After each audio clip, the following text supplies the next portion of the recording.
नमस्कार। अमन study point पर आप लोगों का हार्दिक स्वागत है। आर ओ 2021 प्रारंभिक परीक्षा के लिए मॉक टेस्ट जीएस का हम लोग देखते हैं। शुरुआत करते हैं। निम्न में से किसने 1920 के नागपुर के भारतीय राष्ट्रीय कांग्रेस के अधिवेशन में असहयोग के प्रस्ताव को प्रस्तावित किया था? देखिए, असहयोग आंदोलन शुरू होने से पहले ही असहयोग का प्रस्ताव पारित किया गया था, लेकिन सितंबर 1920 में जब कलकत्ता में कांग्रेस का अधिवेशन हुआ था, तो असहयोग आंदोलन के प्रस्ताव का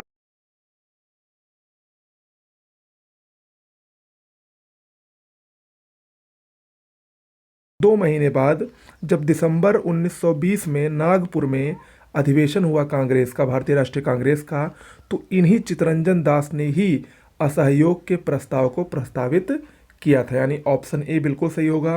42 में ए ऑप्शन सही होगा। चलिए, अगला प्रश्न है, निम्न में से कौन भारतीय राष्ट्रीय कांग्रेस का अध्यक्ष था जब पूर्ण स्वराज का प्रस्ताव पारित किया गया? पूर्ण स्वराज का प्रस्ताव भारतीय राष्ट्रीय कांग्रेस के लाहौर अधिवेशन में पारित किया गया था और लाहौर अधिवेशन के अध्यक्ष जवाहरलाल नेहरू थे। ऑप्शन बी इसमें बिल्कुल सही होगा। ओके, अगला है, 1937 में प्रांतों में मंत्रिमंडल के निर्माण के उपरांत कांग्रेस का शासन कितने महीने चला था? इंपॉर्टेंट है ये। देखिए, 1937 में जब प्रांतीय चुनाव हुए थे तो कांग्रेस ने कुल 11 प्रांतों में से 8 प्रांतों में अपनी सरकार बनाई थी। ये जो कांग्रेस की सरकार 8 प्रांतों में बनी थी, इसका कुल शासन 28 माह था, यानी 28 महीने। ऑप्शन ए बिल्कुल सही है। ओके, अगला है, 1945 में शिमला सम्मेलन में होने वाली बातचीत के असफल होने का निम्नलिखित में से कौन सा एक कारण था? 1945 में वायसराय लॉर्ड वेवेल ने भारतीय नेताओं को शिमला में एक सम्मेलन के लिए बुलाया था। उसमें शिमला सम्मेलन की असफलता का सबसे प्रमुख कारण यही बना कि जिन्ना ने आग्रह किया कि कार्यकारी परिषद के सभी मुस्लिम सदस्य अनिवार्यतः मुस्लिम लीग द्वारा मनोनीत किए जाएं, और इसी का कांग्रेस ने विरोध किया, और यही प्रमुख कारण बना कि जो सम्मेलन था, शिमला सम्मेलन, वो बिना किसी नतीजे के असफल साबित हुआ, असफल घोषित हुआ। अगला है, कैबिनेट मिशन योजना। देखिए, मैं जो प्रश्न करवा रहा हूँ सारे बहुत ही महत्वपूर्ण हैं और परीक्षा में आने की इनकी सबसे अधिक संभावनाएं रहती हैं। तो आप लोग जो ये रेगुलर, चाहे वो हिंदी की टेस्ट सीरीज चल रही हो या फिर करंट अफेयर्स की, इससे आप रेगुलर जुड़े। आपके 40-50 क्वेश्चंस जीएस के डेली हो रहे हैं और हिंदी का तो फुल टेस्ट हो रहा है 60 क्वेश्चंस का। तो लगातार जुड़े रहेंगे तो आप लोगों को 5 दिसंबर को होने वाले एग्जाम में बहुत फ़ायदा मिलने वाला है। ओके, अगला प्रश्न है, कैबिनेट मिशन योजना के अनुसार निम्नलिखित में से कौन सी एक संविधान सभा निर्वाचित किए जाने की पद्धति थी? देखिए, कैबिनेट मिशन योजना 1946 में आई थी और इस संविधान सभा के अनुसार कुल 389 सदस्यों का उपबंध किया गया था, जिसमें 292 सदस्य गवर्नर प्रांत के, 4 सदस्य चीफ कमिश्नर प्रांत के और 93 सदस्य देसी रियासतों से होंगे, ऐसा इसमें प्रावधान किया गया था।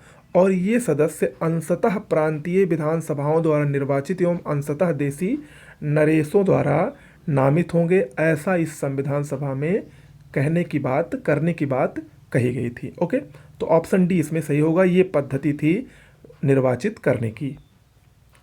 अगला है, भारत की संघात्मक व्यवस्था में 3 सूचियों में शक्ति विभाजन लिया गया है। भारत में जो 3 सूचियां हैं, समवर्ती सूची, राज्य सूची और केंद्र सूची, इनका जो प्रावधान है वो कहाँ से लिया गया है? इनका प्रावधान भारत शासन अधिनियम 1935 से लिया गया है। भारत शासन अधिनियम 1935 से। ठीक है, चलिए आगे बढ़ते हैं। अगला प्रश्न है, निम्नलिखित उद्देश्यों में से कौन सा एक भारत के संविधान की उद्देशिका में सन्निविष्ट नहीं है, यानी उसमें निहित नहीं है? देखिए, भारत के संविधान की उद्देशिका में भारत के संविधान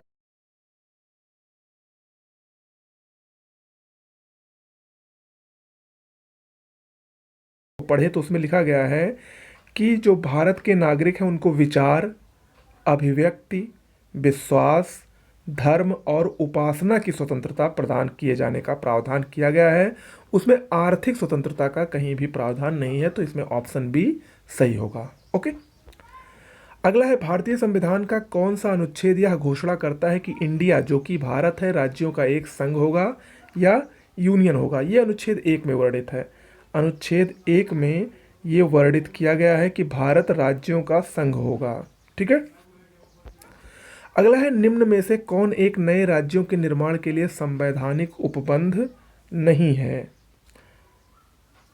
देखिए, इसमें एक राज्य संघ राज्य क्षेत्र शामिल कर सकेगा, ये एक संवैधानिक उपबंध नए राज्यों के निर्माण के लिए बिल्कुल नहीं है। ठीक है। संविधान का अनुच्छेद 3 अगर आप लोगों ने पढ़ा होगा तो वो क्या कहता है कि संघ राज्य क्षेत्रों को शामिल करने या उसकी सीमा में बदलाव करके उसे घटाने या बढ़ाने का अधिकार सिर्फ संसद को दिया गया है, ना कि राज्यों को। तो ऑप्शन डी इसमें सही होगा। अगला है, मौलिक अधिकार। मौलिक अधिकार के बारे में यहाँ पर 4 बातें कही गई हैं, आपको बताइए इसमें कौन सा सही है। देखिए, मौलिक अधिकार आपातकालीन स्थिति में निलंबित किए जा सकते हैं, बिल्कुल सही है। आपातकालीन स्थिति में जब भारत में अनुच्छेद 356 के तहत आपातकाल लगता है तो उसमें मौलिक अधिकारों को निलंबित किया जा सकता है। मौलिक अधिकार नागरिकों के लिए एक मूलभूत अधिकार है। देखिए, अनुच्छेद 20 और 21 जो कि मौलिक अधिकारों के ही अंतर्गत आते हैं। जो अनुच्छेद 20 क्या कहता है, अपराधों की दोष सिद्धि के विषय में संरक्षण, और 21 प्राण और दैहिक स्वतंत्रता का संरक्षण। ये दोनों अधिकार आपातकालीन स्थिति में भी किसी कीमत पर निलंबित नहीं होते हैं, और सभी जो मूल अधिकार हैं वो निलंबित हो जाते हैं आपातकालीन स्थिति में। ओके। अगला प्रश्न है, निम्न में से कौन सा मौलिक अधिकार निवारक निरोध द्वारा अवरोधित होता है। बहुत अच्छे अच्छे प्रश्न आज हैं सब। देखिए, इसमें जो स्वतंत्रता का अधिकार है, ऑप्शन बी स्वतंत्रता का अधिकार, ये निवारक निरोध अधिनियम द्वारा अवरोधित हो जाता है। इसके अंतर्गत किसी व्यक्ति को अपराध करने के पूर्व ही गिरफ्तार किया जाता है और 3 महीने तक उसे निरोध में रखा जाता है। जब तक कोई व्यक्ति निरुद्ध है तब तक उसके मौलिक अधिकार निलंबित रहेंगे। ठीक है। तो ऑप्शन बी इसमें सही होगा, स्वतंत्रता का अधिकार। अगला है, भारतीय संविधान निम्न में से कौन सा अधिकार प्रदान नहीं करता है। चारों देख के बताइए। देखिए, बहुत ही आसान है। इसमें समानता का अधिकार भारतीय संविधान में है, धर्म पालन का अधिकार भी है, स्वतंत्रता का अधिकार भी है। समानता का अधिकार अनुच्छेद 14 से 18 तक वर्णित है, स्वतंत्रता अनुच्छेद 19 से 22 तक वर्णित है, और धर्म पालन अनुच्छेद 25 से 28 तक वर्णित है। लेकिन समान आवास का अधिकार भारतीय संविधान में नहीं है, तो ऑप्शन ए इसमें सही होगा। अगला है, भारतीय संविधान में निम्न में से किस एक को मूल कर्तव्य के रूप में सम्मिलित नहीं किया गया है। मूल कर्तव्य भारतीय संविधान में 42वें संविधान संशोधन 1976 द्वारा सरदार स्वर्ण सिंह की सिफारिशों पर संविधान के अनुच्छेद 51 का और भाग 4 का में जोड़े गए थे। कुल मिलाकर 11 वर्तमान में मूल कर्तव्य हैं, लेकिन अल्पसंख्यकों की रक्षा करना ये मूल कर्तव्यों में नहीं आता है। ऑप्शन सी इसमें सही होगा। अगला है, भारत में प्रजातंत्र इस तथ्य पर आधारित है कि, बताइए, भारत में प्रजातंत्र इस तथ्य पर आधारित है कि यहाँ की जनता को सरकारों को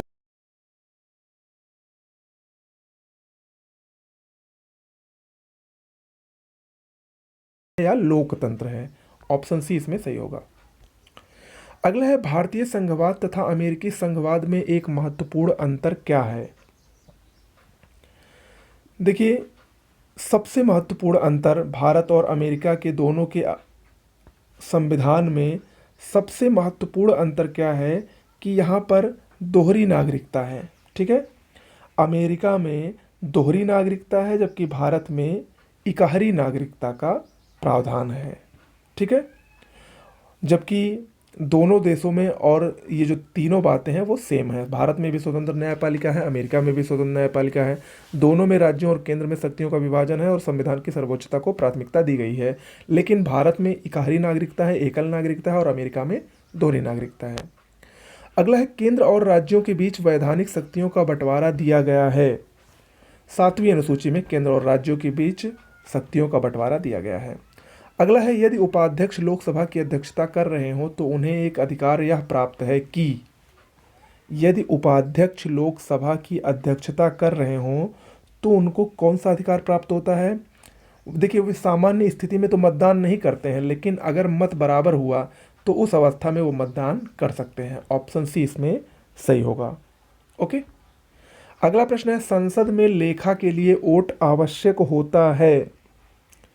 देखिए, संसद में लेखा के लिए वोट कब आवश्यक होता है? जब सामान्य बजट के समय सीमा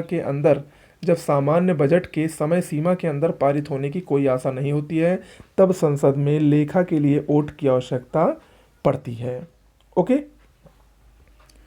अगला है, भारत सरकार की राजकोषीय नीति का निम्न में से कौन सा एक उद्देश्य नहीं है? फिजिकल पॉलिसी जो भारत सरकार की है उसका कौन सा उद्देश्य नहीं है, आपको बताना है।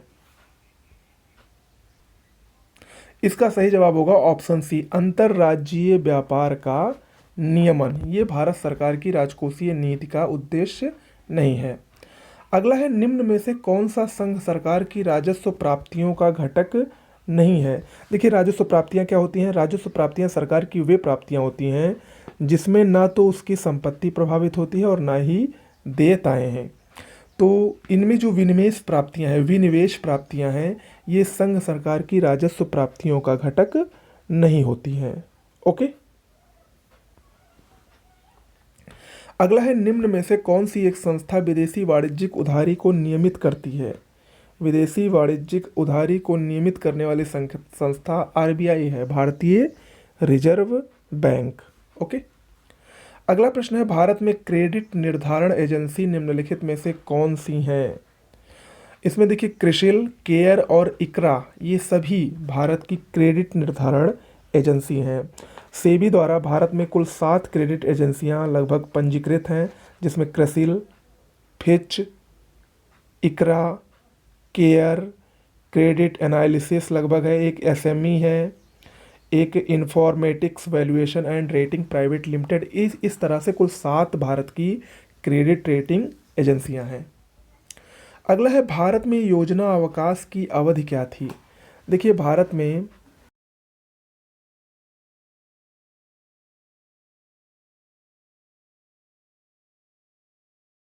1966 में जब समाप्त हुई थी तो उसके बाद से 66 से लेकर 69 तक कोई योजना नहीं चलाई गई थी, उसी को योजना अवकाश की संज्ञा दी जाती है। तो ऑप्शन बी सही होगा, 1966 से 1969 तक। अगला है, नाबार्ड एक शीर्ष वित्तीय संस्था है जो कि बनी है। नाबार्ड यानी राष्ट्रीय कृषि और ग्रामीण विकास बैंक। ये कृषि और ग्रामीण क्षेत्रों के विकास के लिए एक शीर्ष वित्तीय संस्था है। 1982 में शिवरामन समिति की सिफारिश पर इस संस्था का गठन किया गया था। ओके, नाबार्ड क्या करता है? नाबार्ड सहकारी बैंक, क्षेत्रीय ग्रामीण विकास बैंक और कृषि और ग्रामीण विकास बैंकों को अल्पकालिक, मध्यमकालिक और दीर्घकालिक ऋण उपलब्ध कराता है। अगला है, भारत के विनिवेश आयोग का प्रथम अध्यक्ष कौन था? विनिवेश आयोग का गठन भारत में 1996 में जीवी रामकृष्णा की अध्यक्षता में किया गया था। तो यानी पहले अध्यक्ष उसके जीवी रामकृष्णा थे। ऑप्शन ए इसमें सही होगा। अगला है, निम्नलिखित में से किस समिति की संस्तुतियों के आधार पर भारत में गरीबी रेखा का आकलन किया जाता है? भारत में गरीबी रेखा का आकलन लकड़वाला समिति के आधार पर किया जाता है। ऑप्शन बी इसमें बिल्कुल सही है। अगला है, भारत में शुरू की गई स्वाभिमान योजना किससे संबंधित है? स्वाभिमान योजना ये ग्रामीण बैंकिंग से संबंधित है। ऑप्शन सी सही होगा, ग्रामीण बैंकिंग। अगला प्रश्न है, जनगणना 2011 के अनुसार भारत की सकल प्रजनन दर यानी TFR रेट कितनी है? देखिए, 2011 की जब जनगणना हुई थी तो भारत की सकल प्रजनन दर 2.4 थी। ऑप्शन डी सही होगा। और वर्तमान में कितनी है? वर्तमान में कितनी है आप लोग कमेंट बॉक्स में लिखकर जरूर बताइए, बहुत ही महत्वपूर्ण ये प्रश्न है। अगला है, 2011 की जनगणना के अनुसार भारत के निम्न राज्यों में से कौन सर्वाधिक जनसंख्या वाला राज्य है? सर्वाधिक जनसंख्या वाला राज्य उत्तर प्रदेश है। ऑप्शन डी इसमें सही होगा। अगला है, जनगणना 2011 के अंतिम आंकड़ों के अनुसार भारत में सर्वाधिक साक्षरता वाला राज्य। देखिए, इसमें सर्वाधिक साक्षरता वाला जिला पूछा है। अच्छा प्रश्न है ये। जनगणना 2011 के आंकड़ों के अनुसार भारत का सबसे अधिक साक्षरता वाला जिला मिजोरम का सरचिप जिला है, ऑप्शन डी सही होगा। इसमें कुल 98.76% साक्षरता वर्तमान में है। अगर पूछे कि सबसे न्यून साक्षरता प्रतिशत वाला जिला कौन सा है, तो वो होगा मध्य प्रदेश का अलीराजपुर जिला, जो कि 37.22% साक्षरता के साथ भारत में सबसे कम साक्षरता वाला जिला है। ओके, अगला प्रश्न है 2011 जनगणना के अंतिम आंकड़ों के अनुसार भारत में सबसे कम यौन अनुपात कहाँ है? लिंगानुपात की बात यहाँ पर कर रहा है, तो इसमें ऑप्शन बी सही होगा, दमन और दीव। दमन और दीव में सबसे कम लिंगानुपात इन चारों में से है। ओके,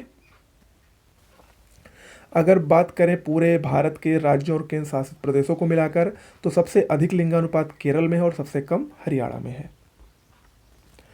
अगला है जनगणना 2011 के अनुसार इसमें भारत के निम्नलिखित राज्यों में से किसमें सर्वाधिक अनुसूचित जाति की जनसंख्या पाई जाती है?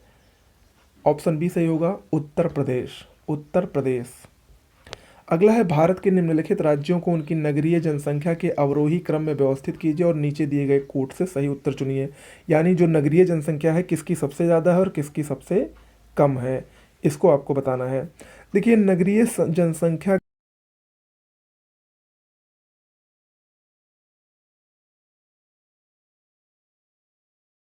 फिर उत्तर प्रदेश होगा, फिर तमिलनाडु होगा और फिर पश्चिम बंगाल, यानी 1 3 2 4। ठीक है, 1 3 2 4, ऑप्शन ए इसमें सही होगा। अगला है निम्न में से कौन सा राज्य आर्थिक दृष्टि से सबसे ऊपर किंतु लिंगानुपात के आधार पर सबसे नीचे है? ये है हरियाणा।